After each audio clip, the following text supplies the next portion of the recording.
Hello friends, this is Rahi and welcome to our channel beard वाले। I hope आप सभी अच्छे होंगे। इस वीडियो में हम डिस्कस करेंगे लिबरलाइजेशन या उदारीकरण को। देखिए, ये टॉपिक हम इसलिए मतलब बिल्कुल अच्छे से समझ लेंगे क्योंकि हमें आगे वीडियो में ये जानना है कि उदारीकरण का शिक्षा पे क्या प्रभाव है। और उस टॉपिक को समझने के लिए हमें ये बिल्कुल अच्छे से पता होना चाहिए कि उदारीकरण क्या है। उदारीकरण का जो टॉपिक है वो अर्थव्यवस्था से रिलेट करता है और जो कि हमारी आर्थिक नीति थी 1991 की, उससे पहले जो भारत की अर्थव्यवस्था थी वो बंद अर्थव्यवस्था थी। बाहरी देशों से क्या था, भारत आयात निर्यात बहुत कम करता था, तो जो भारत की अर्थव्यवस्था थी वो बहुत ज्यादा हम कह सकते हैं कमजोर थी। अंग्रेजों के आने के बाद देखिए, उधर जाएं इससे बेहतर है इधर ही रहते हैं। तो 1991 में जो हमारे प्रधानमंत्री हैं जिनका नाम नरसिम्हा राव है, और साथ ही में जो वित्त मंत्री थे जिनका नाम मनमोहन सिंह था, उन्होंने क्या किया, भारत की अर्थव्यवस्था में सुधार के लिए जो आर्थिक नीति थी उनमें 3 शब्द आप देखेंगे, जिसमें से उदारीकरण, निजीकरण और वैश्वीकरण देखते हैं हम।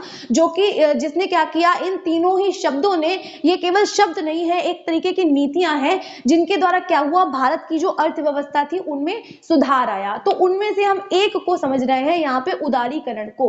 और ये क्यों हुआ, क्योंकि उदारीकरण जब नहीं आया था या फिर इसका यूज नहीं हुआ था या अप्लाई नहीं किया गया था लिबरलाइजेशन को, तब क्या होता था, जो व्यापार करते थे या फिर जो भी इंडस्ट्रीज खोलते थे, कोई भी हो सकता है, ठीक है, या फिर बाहर से माल मंगाते थे, तो उसमें क्या है, सरकार को उस चीज को बताना पड़ता था कि अगर कोई नया बिजनेस खोल रहे हैं तो लाइसेंस लेना पड़ता था। तो जो नरसिम्हा राव थे, प्रधानमंत्री थे हमारे 1991 के दशक में, तो उन्होंने क्या किया, लाइसेंस राज्य को खत्म किया उदारीकरण के माध्यम से। इससे क्या हुआ, जो भी व्यापार था, जो भी उद्योग थे, उसमें से प्रतिबंधों को कम किया गया, जो भी रिस्ट्रिक्शन थे उनको कम किया गया, जिससे कि जो भी बिजनेसमैन है या जो भी इंडस्ट्रियलिस्ट हैं, उन्होंने क्या किया, उनको किसी भी तरीके से समस्या ना हो, है ना, अपनी कंपनी को खोलने में या फिर अपनी इंडस्ट्री को खोलने में कोई समस्या ना हो। ठीक है, तो क्या है, इसने बहुत सारा काम किया। जो लिबरलाइजेशन है, जो उदारीकरण है, उसका बहुत ज्यादा हम कह सकते हैं संयोग मान सकते हैं, जिससे कि रोजगार बढ़ा और जो भारत की अर्थव्यवस्था थी उसमें हम क्या देखते हैं, सुधार देखते हैं धीरे धीरे। उदार का मतलब क्या होता है, जो रूल एंड रेगुलेशन ना चलाए, है ना। उदार का मतलब ये होता है जैसी स्थिति है वैसे ही डाल लेना। तो कुल मिला के इसके लिए कोई रूल एंड रेगुलेशन नहीं है। उदारीकरण का मतलब सिर्फ इतना समझ सकते हैं, यहां से हमने एक वर्ड उठाया, लिबरल। लिबरल लैटिन वर्ड से बना हुआ है, लिबर से, जिसका मतलब होता है स्वतंत्रता। यानी हम कह सकते हैं भी व्यवस्था है उनसे अनावश्यक प्रतिबंधों को क्या किया जाए, हटा दिया जाए, और हटाकर उदारीकरण की प्रक्रिया को अपना लेना ही क्या कहलाता है, उदारीकरण कहलाता है। यानी हम कह सकते हैं सहायता, कुछ जो उद्योग है उन तक ही लाइसेंस की जो प्रणाली है वो रखी जाए, बाकी जो लोग हैं, चाहे वो ऑनलाइन हो चाहे वो ऑफलाइन हो, आसानी से बिजनेस शुरू कर सकते हैं, बाहरी देशों से आयात और निर्यात कर सकते हैं। इसमें सरकार अपनी दखलंदाजी नहीं देगी। ये जो प्रक्रिया कहलाएगी वो उदारीकरण कहलाएगी। उदार होना यानी सरकार अब किसी भी मामले में हस्तक्षेप नहीं करेगी।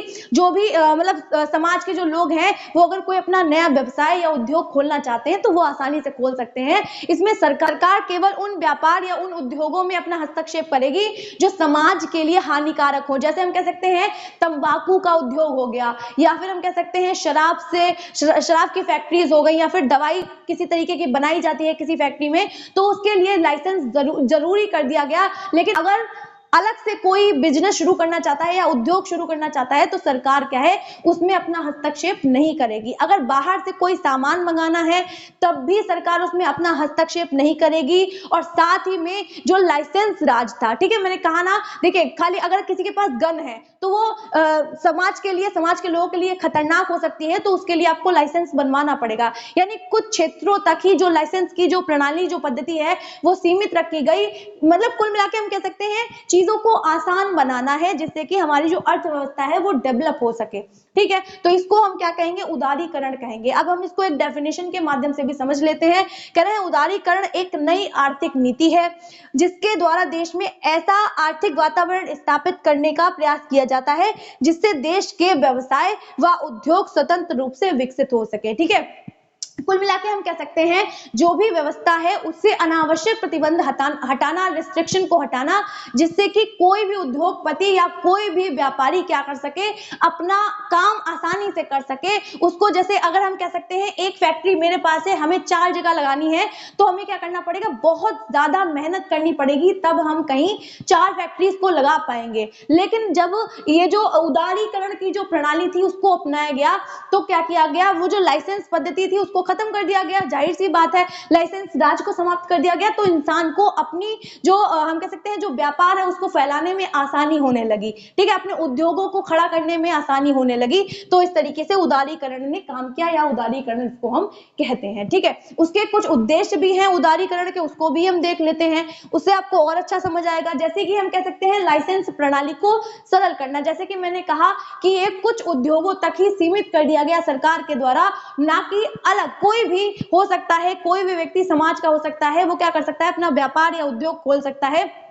और इसमें एक बात और कही गई कि जो भी हम कह सकते हैं बाजारों के जो दाम होते हैं उनको बाजारों तक ही सीमित रखा जाए, सिचुएशन के अकॉर्डिंग बदल जाएंगे, सरकार उसमें अपना कोई हस्तक्षेप नहीं करेगी, ठीक है। ये भी उदारीकरण में ही शामिल था। साथ में अगर हम बात करें तो वस्तुओं और सेवाओं के आवागमन प्रणाली को न्यूनतम तथा सरल बनाना, यानी आयात निर्यात आसानी से किया जा सकेगा, कोई भी वस्तु मंगाई जा सकती है। इंसान भारत में रहता है, उसके पास बहुत सारा पैसा है, लेकिन उसे क्या है, कुछ मशीनें चाहिए अपने उद्योग को खड़ा करने के लिए या फिर व्यापार को बढ़ाने के लिए, तो वो क्या है, अब आसानी से बाहर से किन्हीं भी पुर्जों को या किसी भी तरीके के जो टूल्स हैं, किसी भी तरीके की मशीनों को मंगा सकता है, उसमें सरकार द्वारा कोई हस्तक्षेप नहीं किया जाएगा, ठीक है, जिससे कि रोजगार भी बढ़ा, ठीक है। जब ये सारी चीजें डेवलप हुई तो रोजगार बढ़ा, और आप अभी प्रेजेंट टाइम में देख सकते हैं कि कितनी तरीके की जो गाड़ियां हैं या फिर हम कई सारी टेक्नोलॉजीज का भी डेवलपमेंट देखते हैं, वो इसी के कारण हुआ है, ठीक है। उसके बाद अगर हम बात करें तो नवीन उद्योगों की स्थापना की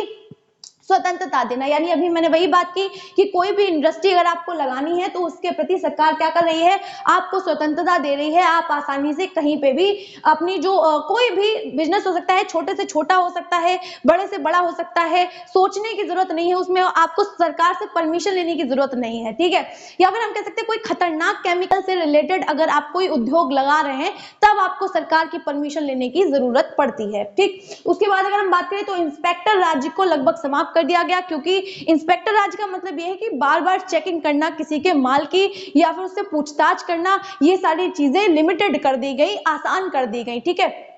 फिर अगर हम बात करें आयात नीति को सरल बनाना, वही चीजें आ रही हैं कि अगर बाहर से माल मंगाना है या फिर या अपना माल भारत के बाहर भेजना है तो इस चीज को भी आसान कर दिया गया। उसके बाद उत्पादों के वितरण पर लगी रोक को हटाना, यानी अगर आप अपना कोई माल बनाना चाहते हैं तो उसके लिए भी आपको सरकार से पूछने की जरूरत नहीं है, कोई भी हो सकता है। जैसे अगर हम लोग हैंडीक्राफ्ट की भी बात करें तो उसमें आपको पूछने की जरूरत नहीं है, सरकार से परमिशन लेने की जरूरत नहीं है, आप अपनी चटाइयां बनाइए या फिर जो भी हैंडमेड क्राफ्ट है आप उसको बना के बेच सकते हैं किसी को भी, आप पूरे रूप से स्वतंत्र हैं। आई होप ये चीजें आपको समझ आ गई होंगी।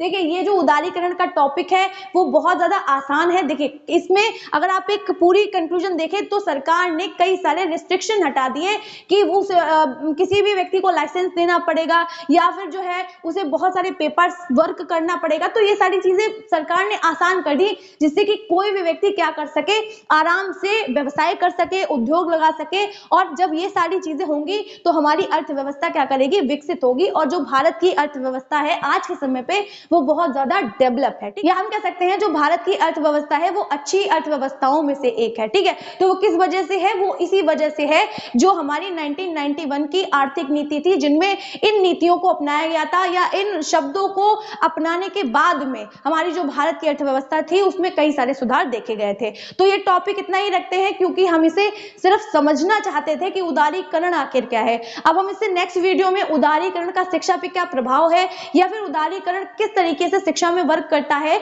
तो वो सारी चीजें हम देखेंगे। आई होप ये वीडियो आपको अच्छी लगी होगी, आप लोगों के लिए यूजफुल रही होगी।